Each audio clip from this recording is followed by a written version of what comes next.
সম্প্রতি সামাজিক যোগাযোগ মাধ্যমে ভাইরাল হয় একটি ভিডিও, যেখানে দেখা যায় এক মোটরসাইকেল চালক নম্বর প্লেটের শেষ 3টি সংখ্যা স্কচ টেপ দিয়ে ইচ্ছাকৃতভাবে ঢেকে রেখে সড়কে চলাচল করছেন। বিষয়টি নজরে এলে এ নিয়ে তদন্তে নামে ডিএমপি। গেল 19 মে দুপুরে সিটি ইন্টেলিজেন্স অ্যানালাইসিস বিভাগের একটি তদন্ত দল ইচ্ছাকৃতভাবে নম্বর প্লেট ঢেকে সড়কে মোটরসাইকেল চালানোর অভিযোগে মোহাম্মদ লাবলু হক নামে একজনকে গ্রেপ্তার করে। পরে তাকে আদালতে প্রেরণ করলে 30 দিনের বিনাশ্রম কারাদণ্ড দেয়া হয়।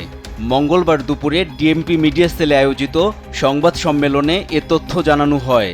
বন্ধুর প্ররোচনায় বা তিনি নিজে সেটা হচ্ছে 3টা ডিজিট আটকে দিয়ে তারপর হচ্ছে রাস্তাটা এই পরিভ্রমণ করেছেন।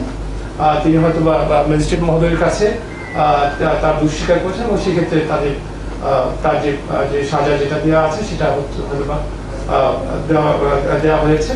যেসব যানবাহনের নম্বর প্লেট অস্পষ্ট, ভাঙ্গা, বিকৃত অথবা ইচ্ছাকৃতভাবে আংশিক ঢেকে রাখা হয়েছে তাদের বিরুদ্ধে দ্রুত অভিযান শুরু হচ্ছে বলে জানান ডিএমপির অতিরিক্ত পুলিশ কমিশনার আনিসুর রহমান।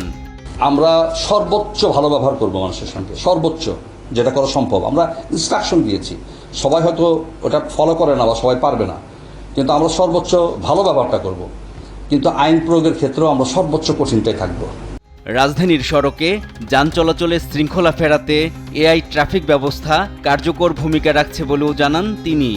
ধীরে ধীরে সড়কে একটা শৃঙ্খলা ফিরে আসছে এবং আমরা চেষ্টা করছি। এবং আমাদের কাছে সবচেয়ে ভালো লাগার একটা দিক হচ্ছে যে ঈদের যে ছুটি গেল তখন তো রাস্তা তো যানবাহন শূন্য ছিল অনেক ক্ষেত্রে, অনেকাংশে।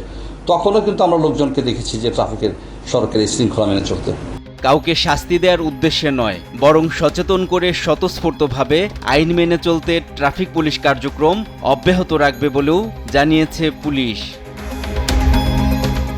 এনআই নাহিদ, দেশ টিভি, ঢাকা।